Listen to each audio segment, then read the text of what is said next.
Marius. Kalau dulu itu masih disebut dengan pelayan awam yang namanya Romo Mario, atau waktu itu belum Romo Mario. Saya bilang atau saya nyebutnya Bapak Mario.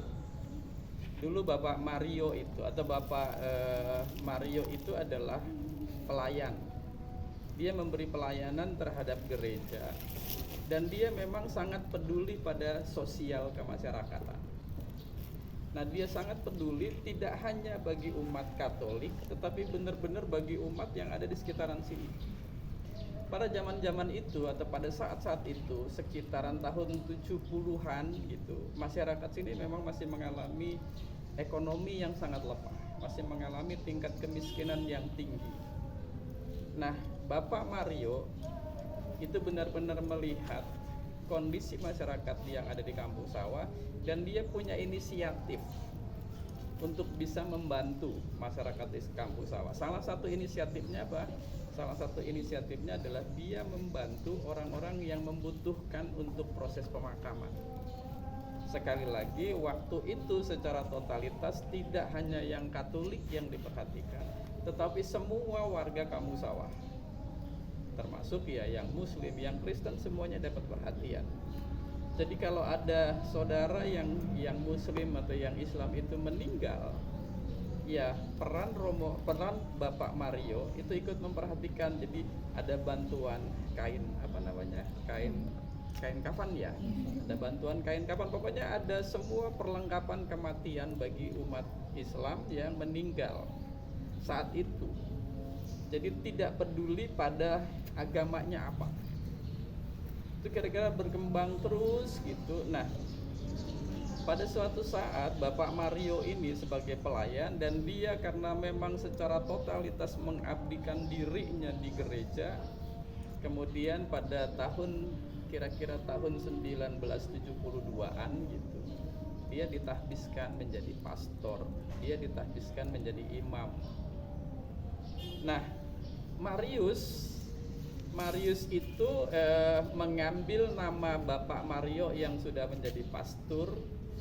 Kemudian kan kita tidak mungkin mengambil nama Mario gitu. Pasti kita akan mencari cara untuk mengingat Bapak Mario, mengingat Pastor Mario, perannya di dalam bantuan sosial itu. Marius sampai sekarang masih ada. Kemudian karena perekonomian masyarakat Kampung Sawah, sekarang itu Marius hanya berkonsentrasi pada gereja Katolik. Marius hanya berkonsentrasi pada jamaah Katolik. Sampai sekarang masih ada. Memperhatikan atau memberi perhatian pada jamaah Katolik untuk apa? Untuk memudahkan mendapat atau cara-cara pemakaman, cara-cara perawatan jenazah, kemudian semua hal yang berhubungan dengan kematian jamaah Katolik. Tidak banyak mereka harus jamaah Katolik itu harus memberi iuran. Satu kepala itu kalau saya tidak salah itu hanya Rp3.000. Jadi satu kepala per bulan itu Rp3.000. Nanti jamaah yang meninggal akan mendapatkan semua perlengkapan kematian, termasuk peti, termasuk ambulan, termasuk proses penguburan, dan plus termasuk tempatnya. Dan saat ini Marius Kampung Sawah atau dana Marius Kampung Sawah yang hanya berkonsentrasi pada kematian jamaah Katolik, kebetulan gereja punya 2 tempat. Satu, kalau kalian ke kanan itu ada yang namanya pemakaman Katolik Kampung Sawah. Kalau nanti kalian ke kiri itu kan ada yang namanya pemakaman Bitung.